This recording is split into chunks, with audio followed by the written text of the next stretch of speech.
I'm Eddie Conway, coming to you from Baltimore. Thanks for joining me for this episode of Rattling the Bars for the Real News. We have been watching for the past several weeks COVID-19 as it's been roared through prisons and jails across the country. We've raised the question a number of times, what's the legal ramification? Is there a liberty interest for people that are being held in prisons and jails that hadn't been tried?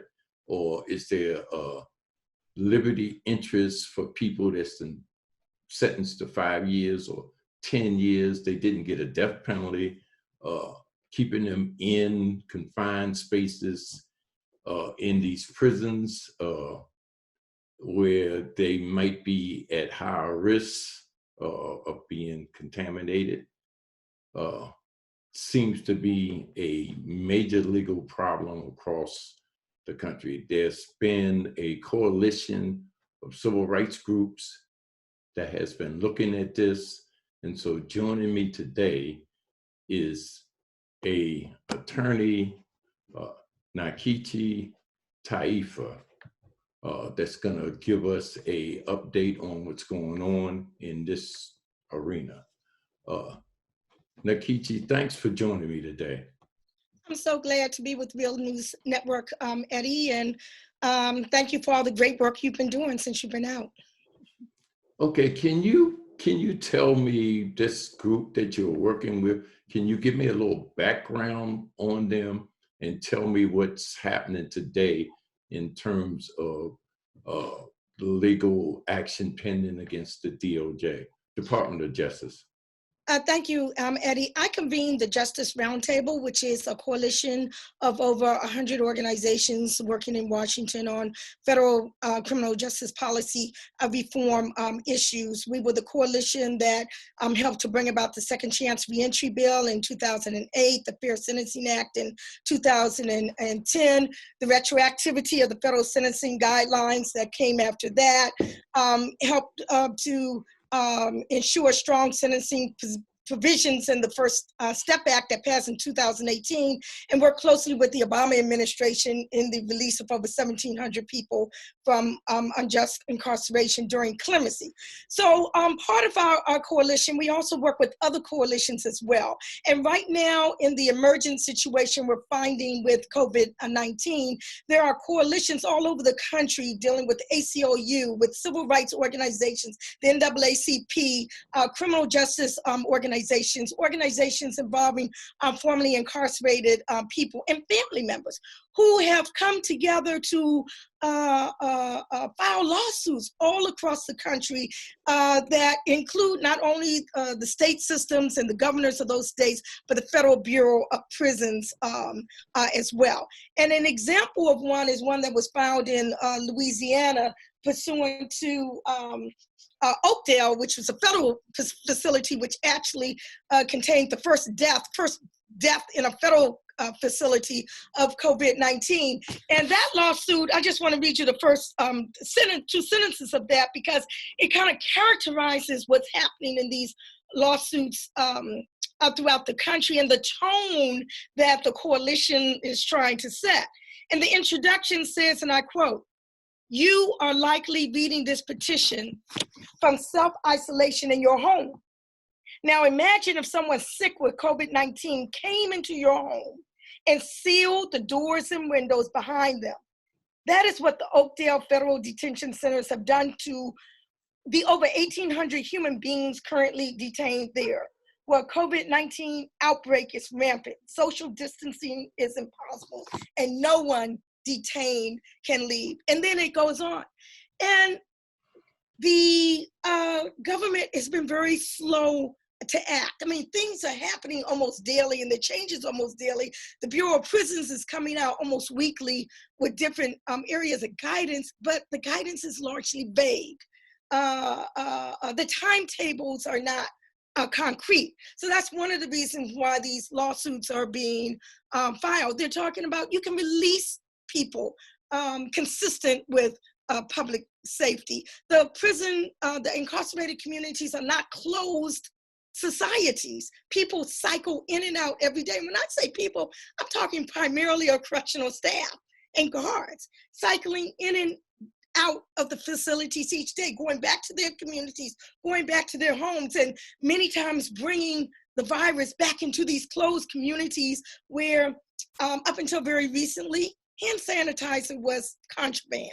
Up until very recently, in many of the facilities, you could not get soap or other cleaning supplies, so you had to pay for them out of your commissary and didn't have the money with respect to that. We're talking about facilities where many people were in dormitory style housing, or people are double bunked or triple bunked. And there is no escape from that situation scenario. So these lawsuits are being filed. They're being filed because a contraband cell phone footage was sneaked out of a prison in Elkton, Ohio. And that footage showed very horrifying conditions. I think that the young man who produced that video was extremely brave. He has less than a sentence left on his conviction. Yet he felt the situation was so horrendous and that the public needed to know exactly what was going on inside, that he risked his own liberty to get this information out to the public. And basically they're saying that they're leaving us here to die. And that was similar to what I heard during Katrina in Louisiana, where low-income people was essentially left, to die. So these lawsuits are talking about slow the introduction of people into the system. Stop violating people on technical violations. If people have less than a certain amount of time left, let them go. If people who are elderly, and there are many, many, many people who are in the system who are elderly, primarily as a result of these change in laws over the past 25 years, mandating mandatory minimum sentences and 3 strikes laws, and the like. You can let them go safely, consistent with public safety. There are many people in prison who are vulnerable, medically vulnerable as a result of risk factors that they already have, who can safely be released. But we're not just saying just release them with the proper reentry things that are necessary for their successful reintegration. And that's where these coalitions work together.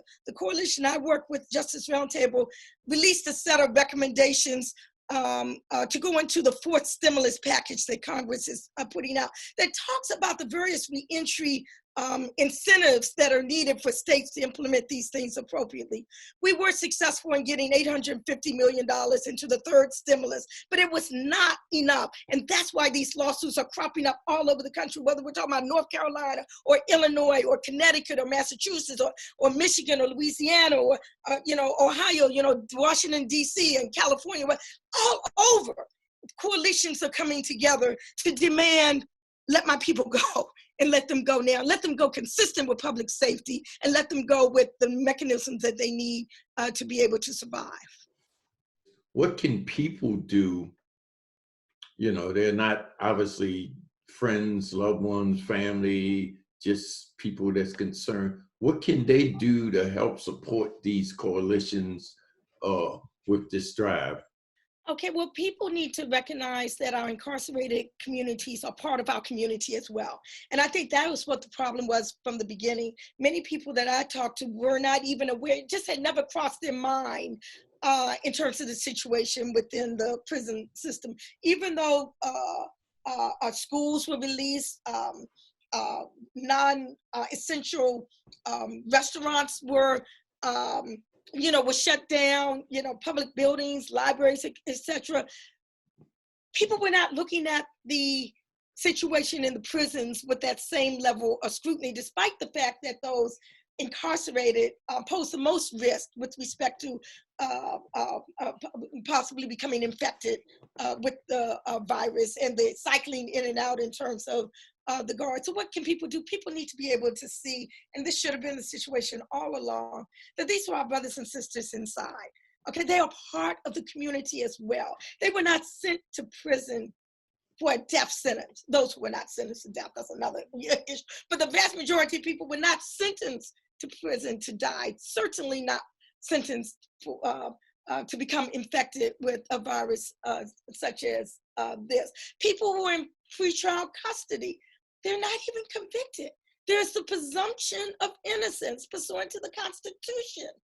Should they be sentenced, be subjected to a death sentence as a result of what's going on here? So we need to have empathy for what's going on in the system. And we need to recognize, we need not to believe the hype that everybody is a violent person that we should be scared of. We need to realize that people, number one, age out of criminality. And the vast majority of the people that we are talking about, in fact, I think over 8,000 in North Carolina prison is over the age of 50. Okay, there is no threat, to public safety. People need to be let go. And then if you ease the prison population, then you can, in fact, more effectively deal with the CDC guidelines for social distancing and the like, because you're not overcrowded on top of each other. If there are people that need to be there, for public safety reasons or whatever, then when you thin out the population, they'll be able to more effectively be able to engage in those in those guidelines. We're under a situation now, not only do we have a pandemic, there's a tornado going on over here on the East Coast, and my lights keep going on and off. But when we think about, what might be happening in the prison system, I am in the comfort of my home right now. I'm not going out of the home. I am sheltering in place, but I have a clean toilet that I can go to. I have several rooms I can go. That's not the situation in prison. And when you say, what can people do? People need to empathize with what's going on behind those clocked doors. They do not have the privilege or the comfort that we have on the outside. I hear many people complaining about boredom, complaining that they can't, go out. They need to think about the population of our expanded community who don't have any liberty whatsoever. Okay, how can they get in touch with your coalition of organizations if they have empathy and they want to take the next step to support y'all or give you a hand? How do they get in touch? Well, I invite people to visit our website, www.justiceroundtable.org. We have a section on COVID-19 on there, and you can contact us and we'll get back to you with respect to other resources. We have other news and resources on the website as well, in addition to events and opportunities and things along those lines. So we invite you to www.justiceroundtable.org. The ACLU is a very strong part of our coalition. The ACLU is involved in just about all of the lawsuits that I'm familiar about across the country. The NAACP is part of our coalition. They're involved in many of these lawsuits.